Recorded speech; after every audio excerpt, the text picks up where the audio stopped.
जी अस्सलाम वालेकुम। बिल आखिर आज आसिफ अली जरदारी साहब के खिलाफ मनी लॉन्ड्रिंग केस में JIT की तश्कील का हुक्म सुप्रीम कोर्ट ने दे दिया है। मैं आज आपको सुप्रीम कोर्ट की ये जो 1.5 घंटे की समाअत थी उसके हवाले से मुख्तसर मगर जामे अंदाज में आगाह करता हूँ। उससे पहले मैं एक बात कहना चाहता हूँ कि मुझे बहुत से लोग यूट्यूब पे जब मेरी वीडियो अपलोड होती है तो वो कहते हैं कि मुझे ज़रा आराम से बोलना चाहिए, आराम से बात करनी चाहिए।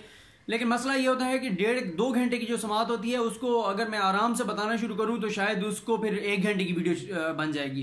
तो इसलिए मुझे एक तो मेरा नेचुरल स्टाइल यही है और दूसरा फिर ये भी है कि मुझे ज़रा जल्दी जल्दी चीज़ें बतानी पड़ती हैं ताकि तमाम चीज़ों को मैं कवर कर सकूं। तो आज जब केस की समाअत का आगाज़ हुआ तो चीफ जस्टिस मियां साकिब निसार साहब ने DG FIA बशीर मेमन साहब से कहा कि बशीर मेमन साहब ये क्या बात है कि जो भी आपके पास FIA के पास जाता है नौजवान बंदे होते हैं और वो बीमार हो जाते हैं। चीफ जस्टिस मियां साकिब निसार का इशारा अब्दुल गनी मजीद की तरफ था जिनकी मेडिकल रिपोर्ट आज सुप्रीम कोर्ट के सामने रखी गई थी। तो DG FIA ने कहा कि सर बात यह है कि ये लोग बड़े घरों में रहने वाले हैं, आसान जिंदगियां गुजारने वाले हैं, बड़ी आसाइशों में रहने वाले हैं। तो FIA का लॉकअप तो ज़ाहिर बात है वो लॉकअप है, वो इस काबिल तो नहीं है कि ये बड़े लोग आराम पसंदी के साथ रह सकें। लेकिन DG FIA ने यह ज़रूर कहा कि हमें इनको गिरफ्तार करने का फ़ायदा ज़रूर हुआ है और वो फ़ायदा ये हुआ है कि बहुत सारे एतराफ़ इन्होंने किए हैं उन कंपनियों के साथ जिन कंपनियों में पैसा जा रहा था पाकिस्तान से दुबई से UK, बल्कि अब तो फ्रांस का भी नाम आ गया कि फ्रांस भी जा रहा था। दूसरा उन्होंने बताया कि इनके वो जो हमने छापा मारा फिर इनके दफ्तर के ऊपर वहाँ से जो हमें डिटेल्स मिली तो उसमें फॉरेन करेंसी अकाउंट भी निकल आए हैं जिनके अंदर यहाँ से पैसे जमा कराए जाते थे और बैरून मुल्क निकलवाए जाते थे। फिर जब उन्होंने सारा बताया और उन्होंने कहा कि हमें जो डाटा मिला है वो 10 टेराबाइट जो हार्ड डिस्क हैं उन पर 10 टेराबाइट जो है डाटा है। तो इस पर जस्टिस जाजुल एहसन ने कहा कि आपके पास ऐसे माहिरीन हैं जो कि इसकी तहकीकात कर सकें, इसको चेक कर सकें। तो इस पर DG FIA ने कहा कि नहीं हमारे पास माहिरीन नहीं है, मतलब साइबर क्राइम के माहिरीन तो हैं वो कर रहे हैं लेकिन उस सतह के नहीं है जिस तरह की चीज़ें हम करना चाहते हैं। तो इस पर चीफ जस्टिस मियां साकिब निसार ने कहा कि इसीलिए तो हम सोच रहे हैं कि हम JIT बना दें और JIT पे किसी को एतराज़ होना भी नहीं चाहिए क्योंकि ये जो मुल्ज़मान है ये तो कहते हैं हम साफ शफाफ हैं, हमने मनी लॉन्ड्रिंग नहीं की, हमने करप्शन नहीं की। अगर इन्होंने करप्शन नहीं की, मनी लॉन्ड्रिंग नहीं की, फिर इनको तो मसला ही नहीं होना चाहिए। इनको तो खुद कहना चाहिए अदालत को कि अदालत जो है वो तहकीकात कराए ताकि ये लोग साफ शफाफ होकर और लोगों के सामने आ जाएं। अटॉर्नी जनरल मंसूर साहब जो हैं वो पेश हुए, उन्होंने अदालत को बताया कि कुछ ममालिक जिनसे हमने डाटा लेना है उसमें थोड़ी सी मुश्किलात ये आ रही हैं कि हमने देखना है कि उन ममालिक के साथ हमारे मुआहदे हैं या नहीं हैं। उन ममालिक से जो डाटा लेना है उनके बैंकों से वो निजी डाटा है, इन लोगों का पर्सनल डाटा है, तो वो भी ज़रा देखना है कि वो हमें देते हैं नहीं देते। तो इसलिए हम थोड़ा सा इन चीज़ों को देख रहे हैं और हम इस मामले में प्राइवेट माहिरीन को नहीं ले सकते। अलबत्ता नादरा के पास साइबर क्राइम के जो हैं वो माहिरीन हैं तो नादरा की जो है वो इस में मदद जो है वो ली जा सकती है। तो जैसे जाजुल एहसन साहब का कहना था कि जो चीज़ें अब तक हमारे सामने आ रही है जो FIA बता रही है ये तो काम सारा बड़ी महारत से किया गया है, इसलिए माहिरीन चाहिए होंगे इस चीज़ को प्रोव करने के लिए, इसकी तहकीकात के लिए, इसकी तफ्तीश के लिए।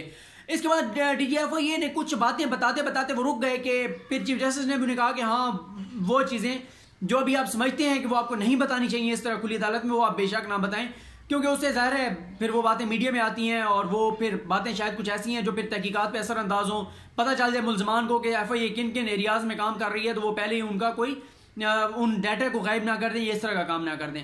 उसके बाद शाहिद हामिद साहब आए जो कि अनवर मजीद साहब और अब्दुल गनी मजीद के वकील हैं। मैंने आपको पहले भी बताया था कि शाहिद हामिद साहब पनामा केस में इसाक डार साहब के भी वकील थे और अब अनवर मजीद और अब्दुल गनी मजीद साहब के भी वकील हैं। ये हुस्न इत्तफाक समझिए या शायद उनकी एक्सपर्टीज़ है कि मनी लॉन्ड्रिंग का जो भी केस होता है, जिस पर भी मनी लॉन्ड्रिंग का केस होता है तो उसमें शायद हामिद साहब बड़े लोगों के जो वकील होते हैं जहाँ पे मनी लॉन्ड्रिंग के केसेस आते हैं। तो शायद हामिद साहब के जो एतराज़ थे JIT बनाने के हवाले से, वो पहला एतराज़ तो ये था कि ये मामला नीचे एहतसाब अदालत ट्रायल कोर्ट में चल रहा है, इसका जो है इंटरिम चलान पेश कर दिया गया है। दूसरा उनका ये कहना था कि अगर FIA को किसी की ज़रूरत है किसी इदारे के माहिर की तो FIA के पास इख्तियारात हैं, FIA ले सकते हैं माहिरीन को। तो चीफ जस्टिस साहब ने कहा कि आप FIA के इख्तियारात को छोड़िए, सुप्रीम कोर्ट JIT बनाना चाहती है, 184(3) के तहत हमने आज को नोटिस लिया, हमारे पास इख्तियारात हैं और हम उन इख्तियारात का इस्तेमाल करते हुए जो है वो तहकीकात क्या कह सकते हैं। चीफ जस्टिस साहब ने उनसे ये भी कहा कि आप ये देखें कि आपने आज भी हमारे सामने एक अपने मुवक्किल की बीमारी का कह रहे हैं, हमें सब पता है कि वहाँ पर कैसे MRI होता है, सब कुछ पता है सिंध में जो कुछ चल रहा है, हमें यह भी पता है कि CM सिंध जो है वो मुल्ज़मान को फ़ोन करके कहते हैं कि आप परेशान ना हो, आपको सहूलियात मिलेंगी, आपको सुपरिटेंडेंट के कमरे में रखा जाएगा। तो चीफ जस्टिस साहब ने कहा ये सब चीज़ें हमारे सामने हैं और हम साफ शफाफ तहकीकात चाहते हैं। ये बहुत बड़ा करप्शन स्कैंडल है, हम इसको दबने नहीं देंगे। हमने इसकी मुकम्मल तहकीकात करनी है, मुकम्मल सच लाना है, करप्शन को बेनकाब करना है। फिर इसके बाद पनामा केस का जिक्र आया। शाहिद हामिद साहब ने कहा कि पनामा केस के अंदर भी जस्टिस एजाज अफजल साहब ने जो फैसला था उसमें लिखा था कि अगर सुप्रीम कोर्ट ही तफ्तीश के अंदर इन्वॉल्व होगी तो फिर इदारे बेवकूफ़ हो जाएंगे, तो इसलिए जो है वो तफ्तीश इदारों को ही करने दें, इदारों को एक्टिवेट करें। तो इस पर जस्टिस एजाजुल हसन जो कि पनामा बेंच का हिस्सा थे, उन्होंने कहा कि ये बात किसी और तनाजुर में थी, JIT बनाने के तनाजुर में नहीं थी, हम बात कर रहे हैं JIT बनाने की। तो फिर उन्होंने कहा शाहिद हामिद साहब ने कि पनामा केस में आपने JIT इसलिए बनाई थी कि उस वक्त चेयरमैन नैब ने कह दिया था कि मैं तहकीकात नहीं करूंगा। तो इस पर जस्टिस एजाजुल हसन साहब ने कहा कि एक जगह पे सरबराह ने कहा था कि मैं अनविलिंग हूं, ठीक है, और यहां पे एक इदारे का सरबराह कह रहा है कि मैं अनएबल हूं। जिस तरह से ये स्कैम हुआ, जिस तरह की चीजें सामने आ रही हैं, वो इदारा अकेला ये प्रूव नहीं कर सकता, इसलिए जरूरी है कि हम समझते हैं कि JIT बनने चाहिए। चीफ जस्टिस मियां साकिब निसार साहब ने भी कहा कि अब तो FI खुद कह रही है कि हम तहकीकात अकेले नहीं कर सकते, हमें दीगर इदारों की मुआवनत की जरूरत है। इस पर फिर शाहिद हामिद साहब ने कहा कि अगर आप JIT बनाएंगे तो मेरे मौक्कलीन के बुनियादी हकूक जो हैं वो मुतासिर होंगे। तो चीफ जस्टिस मियां साकिब निसार साहब ने कहा कि आपके मौक्कल के तो हकूक मुतासिर होंगे, लेकिन दूसरी तरफ आप ये कहते हैं कि आपके मौक्कल के जो है वो हकूक मुतासिर होंगे, पूरी कौम के भी कुछ हकूक हैं और पूरी कौम का ये हक है कि उन तक हकायक आने चाहिए उनके सामने कि उनका पैसा, उनके टैक्स का पैसा, इस कौम का पैसा किसने लूटा है, किसने करप्शन की है, किसने बाहर भिजवाया है, यह भी कौम के सामने आना चाहिए। फिर शाहिद हामिद साहब ने कहा कि हमारा मीडिया ट्रायल हो रहा है। चीफ जस्टिस साहब ने कहा हाँ, हम इस मामले को देख सकते हैं कि मीडिया में आपका ट्रायल ना हो और आपको फायदा होगा जब JIT बनेगी, तहकीकात होंगी, तो आपका मीडिया ट्रायल नहीं होगा। और इसी जिम्मन में चीफ जस्टिस साहब ने बाद DGFI को यह कहा था कि आपकी जो रिपोर्ट्स हैं कोशिश करें वो मीडिया तक ना जाएं, आप अगर किसी को बुलाएं तो उसकी खबर लीक ना करें, लेकिन आप तहकीकात जरूर करें, लेकिन कोशिश करें कि जो इस दौरान खबरें जो है ना वो ज्यादा आपकी तरफ से बाहर नहीं आनी चाहिए।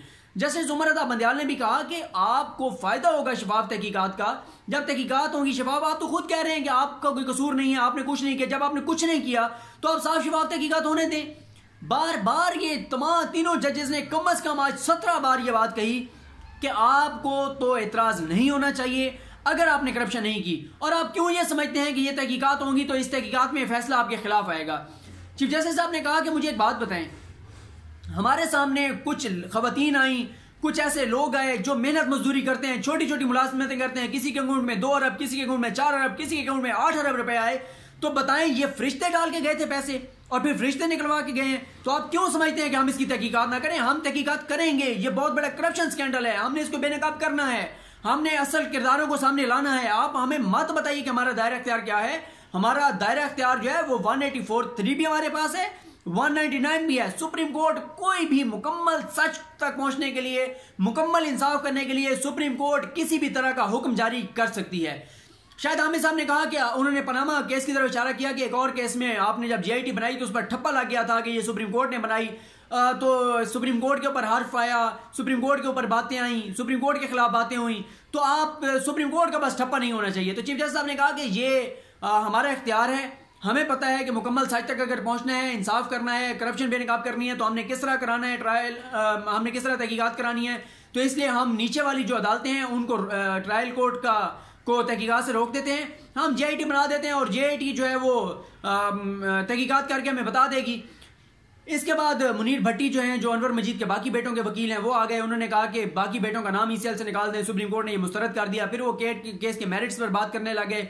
जस्टिस एजाजुल हसन ने कहा कि एक तरफ तो आप कहते हैं कि आपका कोई किरदार नहीं है इस केस में, फिर आप मेरिट्स पर भी बात कर रहे हैं, तो अगर आपका किरदार नहीं है, आपका तल्लुक नहीं है, तो फिर आप क्यों केस के मेरिट पे बात कर रहे हैं? मुनीर भट्टी ने कहा कि आप इस केस को समझ रहे हैं ये नवाज शरीफ वाले केस की तरह है, नवाज शरीफ अवामी होता रखते थे, ये लोग अवामी होता नहीं रखते थे, इसलिए फर्क है।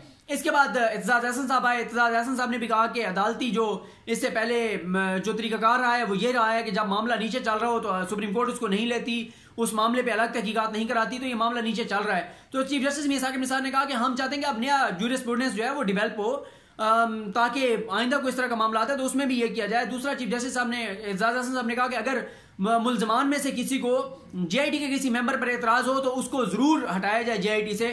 अगर उनका पहले कोई मामला चल रहा था, उनका इशारा नजफ मिर्जा साहब की तरफ था, उस पर चीफ जस्टिस साहब ने फौरन कहा कि हम नजफ मिर्जा को इस तहकीकात से अलग करते हैं। आपको एतराज नजफ मिर्जा पे है तो नजफ मिर्जा गया, अब नजफ मिर्जा इस तहकीकात में शामिल नहीं होगा। हमारा मकसद साफ शफाफ तहकीकात हैं और वो हम करा के रहेंगे। उसके लिए चाहे हमें JIT बनाना पड़ी वो हम बना देते हैं, जो भी हमें करना पड़े हम कर देते हैं। फिर फारूक नाइक साहब आए, चीफ जस्टिस साहब ने कहा आपको तो एतराज होना ही नहीं चाहिए। आप तो खुद कहते हैं कि जरदारी साहब का कोई तल्लुक नहीं है। अगर जरदारी साहब का तल्लुक नहीं है तो फिर आप कौम के सामने आने दें कि जरदारी साहब ईमानदार शख्स हैं, साफ शफाफ हैं। हो सकता है कल को फिर उनके पास इक़्तिदार आ जाए तो कौम को पता होना चाहिए कि आसिफ अली जरदारी साहब जो हैं वो साफ हैं, शफाफ हैं, क्लीन हैं। इसके बाद आगे DGFIA बशीर मेमन साहब, उनसे पूछा गया कि आपको किन किन इदारों की मामला चाहिए। उन्होंने SECP का बताया, NAB का बताया, स्टेट बैंक का बताया, सबका बताकर उन्होंने कहा MI और ISI भी चाहिए। इस पर जजेस ने सवाल किया कि आपको MI और ISI क्यों चाहिए। उन्होंने कहा कि मैं अदालत को खुलकर नहीं बता सकता कुछ चीज़ें, लेकिन हमारे तहकीकाती तफ्तीशकार जो हैं, जो इन्वेस्टिगेशन ऑफिसर हैं, इन्वेस्टिगेटिव ऑफिसर हैं, उनको थ्रेट्स हैं क्योंकि ये सिंध के अंदर तहकीकात हो रही हैं और सिंध ये जिन लोगों के खिलाफ हो रही हैं उनका ताल्लुक सिंध हुकूमत से है। तो हमारे ऑफिसर्स को थ्रेट किया जा रहा है, उनके ऊपर दबाव है। तो इसलिए ज़रूरी है कि हमारे लोगों को प्रोटेक्शन हो। ISI और MI ज़रूरी हैं। और बल्कि उन्होंने कहा कि बहुत सारी चीज़ें ऐसी हैं, फोरेंसिक ऑडिट जो हमने कराने हैं, फोरेंसिक करानी चीज़ों की, बहुत सारी टेक्नोलॉजी ISI के पास है। तो चीफ जस्टिस ने कहा कि MI का क्या ताल्लुक है, MI तो खुद बहुत सारी चीज़ें ISI से कराती है। लेकिन DGFIA साहब का कहना था कि हमें इन दोनों की मामला चाहिए। गो कि इस पे जब आर्डर भी लिखवाया, आर्डर तो ज़बानी बात की गई, सुप्रीम कोर्ट ने ये नहीं कहा कि हम ISI MI दोनों को शामिल नहीं करेंगे, ना ये कहा है कि दोनों को शामिल करेंगे। अलबत्ता ये ज़रूर है कि ISI के मामले में कोर्ट मुतमईन तकरीबन नजर आई कि ISI को होना चाहिए। और फिर DGFIA ने यह भी कहा कि आपके सामने है कि सिंध में जो मामलात हालात चल रहे हैं, किस तरह से जो मुल्ज़मान हैं उनको अस्पतालों में प्रोटोकॉल दिया जा रहा है, आप तो खुद देख के आए हैं।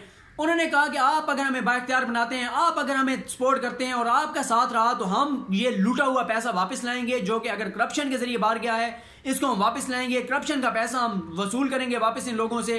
उन्होंने कहा कि चीफ जस्टिस साहब आपने आज खुद नोटिस लिया तो उसके बाद हमें बैंकों ने डॉक्यूमेंट्स दिए, हमें तो बैंक जो है वो डॉक्यूमेंट्स नहीं देते थे। बल्कि जस्टिस उमर अता बंदयाल ने कहा कि आप जब गए थे शुगर मिल में तो आप तो रेंजर साथ लेके गए थे। उन्होंने कहा जी बिल्कुल, रेंजर्स को साथ लेकर गए थे। तो इसीलिए अब यह भी कहा गया कि FIA के जो एहलकार हैं, जो लोग हैं, जो तफ्तीशी अफसरान हैं, उनको भी रेंजर्स की जो है वो प्रोटेक्शन दी जाएगी, रेंजर्स उनकी हिफाजत पर मामूर होंगी। इसके बाद DGFIA ने कहा कि हम बहुत कॉन्फिडेंट हैं, हमारे पास रिकॉर्ड है, सब कुछ है, बहुत कुछ हम बता सकते हैं, लेकिन अभी हम खुली अदालत में नहीं बताएंगे। और अगर मैं उन चीज़ों पर गलत साबित होता हूं तो फिर मुझे भी शायद नौकरी का हक नहीं है, क्योंकि मैं ये बातें इतनी मुदल्लल अंदाज में, इतने वसूख के साथ, एतमाद के साथ इसलिए कह रहा हूँ कि मेरे पास वो शवाहिद हैं जिनकी बुनियाद पर मैं ये समझता हूँ कि ये करप्शन, मतलब आज उन्होंने ज़रा एहतियात से बात की। पिछली बार तो उन्होंने खुलकर कह दिया था कि ये करप्शन का पैसा है, लेकिन उन्होंने कहा कि अगर ये करप्शन का पैसा है तो हमें इसको वापस लाना चाहिए। इसके बाद DGFIA ने एक और दरख्वास्त की कि इन केसेस को कराची से इस्लामाबाद की एहतसाब अदालत में मुंतकिल कर दिया जाए। इस पर जस्टिस उमर अता बंदयाल ने कहा कि यह आपकी ख्वाहिश जरूर हो सकती है, लेकिन इसके लिए आपको ठोस दलाइल देने पड़ेंगे कि किन वजूहात पे करें। तो अभी सुप्रीम कोर्ट ने उनकी ये सदा मुस्तरद कर दी है। बहुत सारे आज केस में बातें ऐसी थी जो DGFIA करना चाहते थे, लेकिन फिर वो रुक गए क्योंकि कमरा अदालत भरा हुआ था, मीडिया था, फिर ये बातें मीडिया पे चली जाती हैं, तहकीकात पे असरअंदाज होती हैं। तो आज सुप्रीम कोर्ट ने JIT बनाने का हुक्म दे दिया है। JIT में कौन शामिल होगा ये फैसला सुप्रीम कोर्ट करेगी, और JIT को कितना वक्त दिया जाता है ये फैसला भी सुप्रीम कोर्ट करेगी। हर 15 दिन सुप्रीम कोर्ट को रिपोर्ट दी जाएगी। और इसके अलावा चीफ जस्टिस मियां साकिब निसार साहब ने जो कहा है कि हम ज़्यादा वक्त JIT को नहीं देंगे, हम उनको एक वक्त देंगे जिसके अंदर JIT से रिपोर्ट, ये तहकीकात मुकम्मल कराई जाएंगी। ये आज के केस के का अहवाल था। मैंने जैसे बताया कि बहुत लंबी चौड़ी प्रोसीडिंग थी, सब कुछ बताना मुमकिन नहीं था, लेकिन ये वो पॉइंट्स थे जो मैं ज़रूरी समझता था आप तक पहुंचने चाहिए। दीगर केसेस का मैं देखूंगा कि अगर हो सका तो एक वीडियो 4, 5, 6 मिनट की बनाकर और दीगर जो केसेस थे उनके बारे में आपको आगाह कर दूंगा।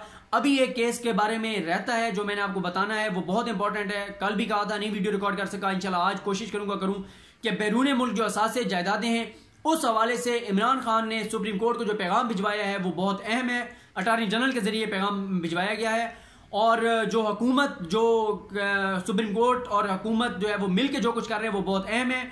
उसमें पाकिस्तानियों के लिए, पाकिस्तानी अवाम के लिए खुशी की खबरें हैं, अच्छी खबरें हैं, और बाहर जायदादें बनाने वालों के लिए बहुत बुरी खबरें हैं। बहुत शुक्रिया। अल्लाह करीम आपका हामी नासिर हो। अपना ख्याल रखिएगा। खुदा हाफिज़।